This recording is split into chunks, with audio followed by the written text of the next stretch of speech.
Assalamualaikum, selamat datang kembali di channel MA Tech. Nah, di depan kita ini ada sebuah tablet yang bisa dikatakan murah, punya harga 1,1 juta dari brand Advan. Punya tipe Advan X-Tab. Banyak request dari teman-teman ya untuk saya bahas tablet ini. Rata-rata sih lebih penasaran ke prosesor yang digunakan, yaitu SoC Tiger T310. Sebenarnya seri prosesor ini udah pernah saya bahas, itu udah lama banget, sekitar 2 tahun yang lalu di HPO kita. Di sini dapat bonus case di luar boxnya, original Advan. Bahannya ini dari silikon warna hitam. Bentuknya ini cakep, semacam case rugged, dan kualitas finishingnya ini tuh juga bagus.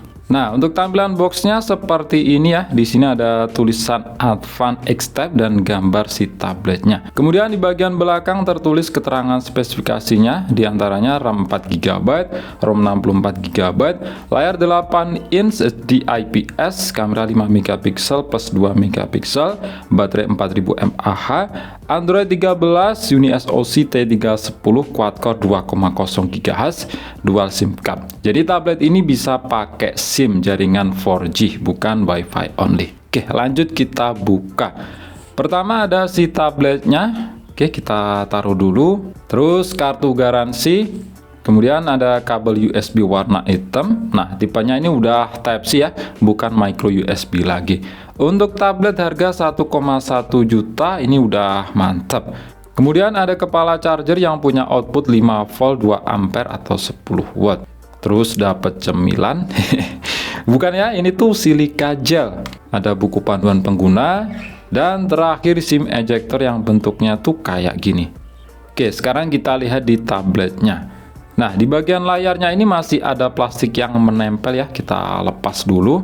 Jadi dari bawahnya ini sudah terpasang screen protector. Jadi tampilan belakangnya seperti ini, berbahan dari plastik yang cukup tebal, bukan yang tipis yang kalau ditekan lentur. Jadi lumayan solid. Kalau untuk berat saya akan update dengan tempelkan video di bagian ini ya setelah saya timbang. Nah, warna yang saya punya ini grey ya. Punya motif garis miring dengan finishing bertekstur garis-garis kecil. Yang bagusnya di sini gak gampang meninggalkan bekas sidik jari. Untuk speaker ada di bagian belakang bawah sini. Terus ada logo Advan dan kamera dengan housing sedikit menonjol. Nah, ternyata di bagian kameranya ini masih ada plastik yang menempel ya, wajib dikletek biar kelihatan lebih clean. Nah, untuk tepiannya ini desainnya melengkung ya, bukan flat, jadi handlingnya itu lebih enak aja. Di samping kanan ditempati SIM tray, coba kita cek, ternyata tipenya hybrid bukan triple slot. Terus di atasnya ditempati lubang jack audio 3,5 mm. Kemudian di sisi atas ada port USB Type-C. Di sisi kiri ditempati tombol power, pengatur volume, dan lubang kecil. Nggak tahu ini lubang untuk mikrofon atau lubang untuk tombol reset. Dan dicek di sisi bawah ternyata kosong aja, nggak ada lubang. Berarti tadi itu lubang untuk mikrofon ya. Kemudian di bagian depan di atas layar ada lubang untuk earpiece dan kamera depan. Kalau dilihat dari posisi kamera tadi, tombol-tombol, kamera, dan earpiece, memang tablet ini didesain memegang posisi potret ya, bukan landscape. Oke, seperti ini tampilan home screen dari Advan X-Tab. Nah, layar 8 inch ini untuk ukuran tablet zaman sekarang termasuk mini ya, dimana standarnya tablet zaman sekarang itu antara 10 sampai 11 inch. Untuk bezel atas bawah memang cukup tebal, tapi ada sisi plusnya. Semisal kita pegang posisi landscape, bisa buat sandaran jari jempol. Untuk rasionya pakai 16:10 dengan resolusi VXGA 1280x800. Ya, setara SD kalau di smartphone. Makanya tadi di boxnya ditulis SD. Terus untuk panel di sini udah IPS ya. Lagian sekarang udah jarang ada sih yang panelnya masih TFT. Untuk kualitasnya sih di sini memang kerasa biasa aja ya, lebih ke kurang, tapi masih wajar sih kalau dilihat dari harganya, nggak bisa komplit. Warnanya itu kurang begitu tajam.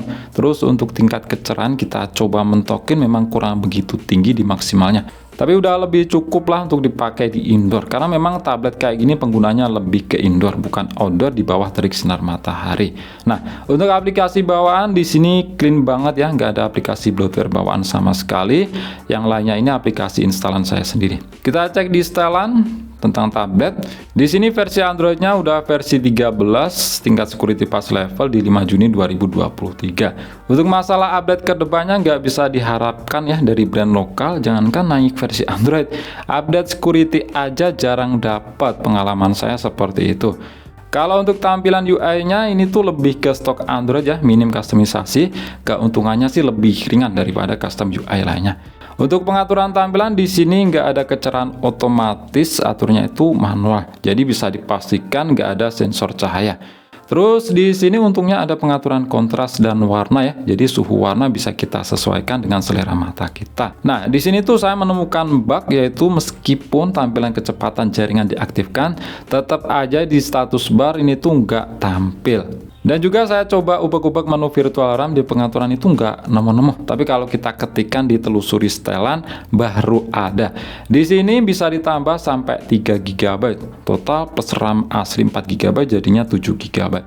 Tapi berkali-kali saya bilang fitur kayak gini tuh nggak begitu guna, gimmick aja. Terus kita cek di aplikasi Device Info HW untuk ngecek hardware-nya lebih dalam. Jadi storage-nya di sini masih bertipe MMC ya, masih wajar lah untuk harga tablet cuma 1,1 juta. Terus ke bagian SoC, pakai unit SoC Tiger T310. Konfigurasinya itu unik, quad core tapi punya 2 cluster. Satu biji core untuk performa tinggi yaitu Cortex A75, clock speed 2,0 GHz. Sisanya 3 kali 1,82 GHz Cortex A55. Konfigurasi seperti ini belum pernah nemu ya di prosesor merek lain. Terus fabrikasinya di sini 12 nanometer. Dan GPU pakai PowerVR ROG GE8300. GPU yang sama digunakan di MediaTek Helio A22, cuma beda clock speed aja.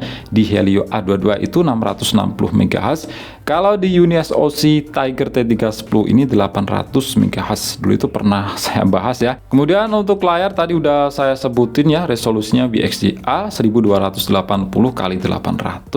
Refresh rate masih 60 Hz. Penyimpanan RAM 4 GB, storage 64 GB, baterai 4000 mAh, memang kecil ya untuk ukuran sebuah tablet yang punya layar 8 inch, lebih gede dari layar smartphone. Smartphone aja yang layarnya itu lebih kecil, rata-rata punya baterai yang lebih besar yaitu 5000 mAh. Dan udah saya coba tes, memang hasilnya cukup boros ya. Dites di aplikasi PCMark cuma dapat baterai life itu nggak ada 7 jam. Padahal tesnya pakai jaringan WiFi. Kalau pakai jaringan seluler itu pasti bakal lebih boros lagi. Terus untuk lama pengisian daya dari 2% sampai penuh itu butuh waktu 2 jam 19 menit, cukup lama. Itu pakai charger bawaan 10 watt atau charger lain yang outputnya lebih gede, itu sama aja. Daya masuknya sekitar 8,5 watt. Karena memang tablet ini nggak support fast charging dan itu masih wajar-wajar aja sih untuk di kelas harganya. Terus untuk sensor di sini juga banyak yang absen ya, sensor giro, magnet nggak ada, itu wajar-wajar aja sih kalau kita lihat dari harganya. Yang cukup disayangkan di sini nggak ada sensor cahaya, makanya tadi nggak ada pengaturan kecerahan otomatis. Nah, untuk WiFi tablet ini sudah support 5 GHz, jadi nggak cuma 2,4 GHz aja kayak di Itel A70. Ya, meskipun rata-rata lebih banyak yang pakai 2,4 GHz. Setidaknya hadirnya 5 GHz kita bisa kirim-kirim file jauh lebih cepat via aplikasi ShareIt dengan adanya fitur mode ultra cepat. Kalau 2,4 GHz aja nggak ada fitur mode ultra cepat kayak gini.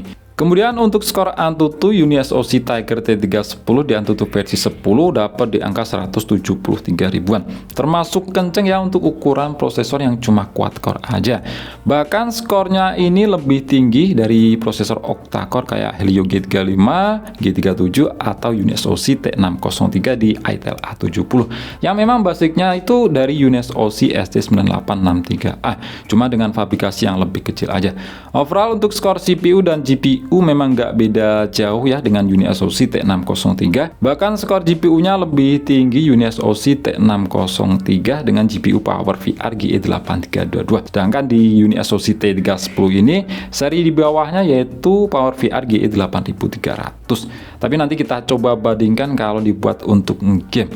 Walaupun sebenarnya jelas skor Antutu segini memang bukan untuk ngegame, tapi nggak apa-apa lah sebagai sedikit gambaran aja. Dan cocoknya sebenarnya buat harian ringan aja. Sesuai kelas harga tabletnya cuma 1,1 juta, nggak bisa berharap lebih. Setidaknya prosesor ini nggak separah tablet merek sebelah yang harganya itu lebih mahal, yaitu 1,5 juta, tapi masih pakai prosesor UniSoC ST9863A 28 nanometer yang kelasnya di bawah UniSoC Tiger T310 di tablet ini. Kalian pasti tahu lah ya tablet yang saya maksud. Untuk segmen HP-nya sih memang gila-gilaan spesifikasi berbanding dengan harganya. Tapi kalau untuk tabletnya sih rasanya ngebadut banget. Kemudian untuk storage test karena masih pakai MSI 5.1 dapat skornya segini 10 ribuan. Terus untuk multitouch di sini dites support 5 titik sentuhan aja ya, udah cukup lah. Nah, kalau dites responsivitas buat main real drum,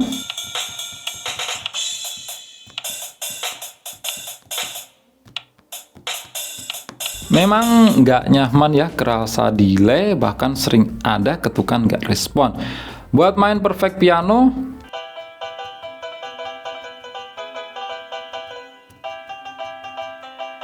ya sama aja sih dengan real drum tadi, kerasa kurang respon, ada delay.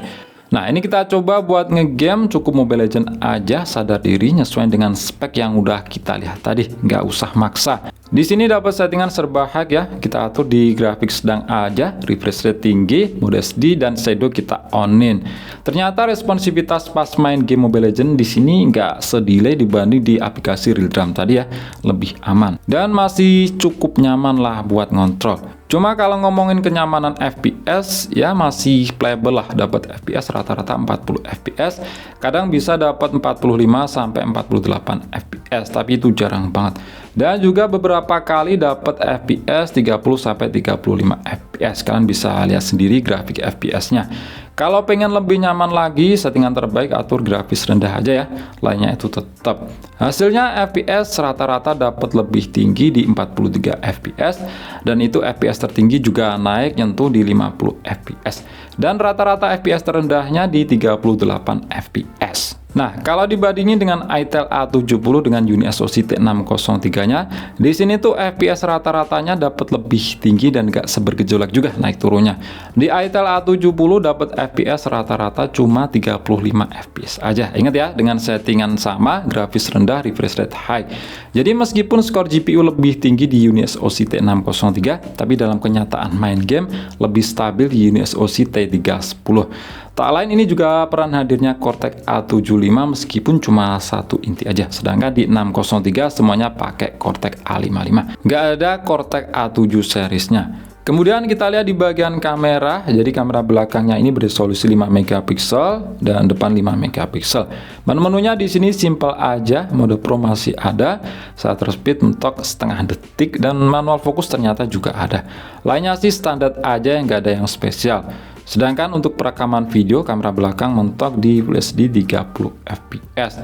Dan di sini ada fitur stabilisasi video. Tapi yakin ya, hasilnya itu tetap guncang karena nggak ada sensor giro. Sedangkan untuk depan mentok di SD 720p aja. Nah, untuk hasil kamera dari sebuah tablet memang rata-rata kurang ya dibanding smartphone, seperti juga tablet ini, karena sektor kamera itu bukan satu hal yang diunggulkan dari sebuah tablet. Hasilnya di sini sekedar ada aja ya. Setidaknya masih terlihat atau terbaca lah kalau itu objek apa atau siapa. Nah, seperti ini untuk hasil perekaman video dari kamera belakangnya, resolusi HD di 30 fps.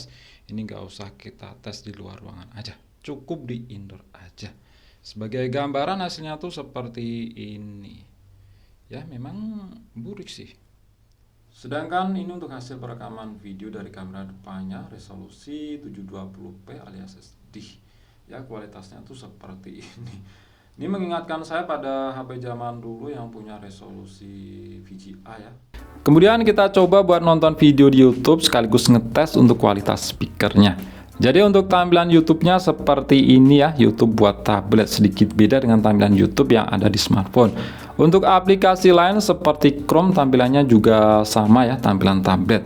Kita coba buat nonton video 60 fps apakah masih lancar. Karena di Itel A70 dengan UNISOC T603 itu kerasa patah-patah meskipun video 720p alias SD masih sama kayak di ST9863A. Nah, untuk resolusi video di sini mentok di 720p aja ya, sama kayak di UNISOC T603. Kalau di UNISOC T606 dan ke atas itu udah bisa Full HD. Hasilnya di sini masih lebih lancar ya daripada di Itel A70 yang patah-patahnya itu terus-terusan. Kalau di tablet ini masih ada sih patah-patah, tapi lebih jarang, lebih bisa ngangkat lah, lebih mulus. Kalau untuk kualitas speaker,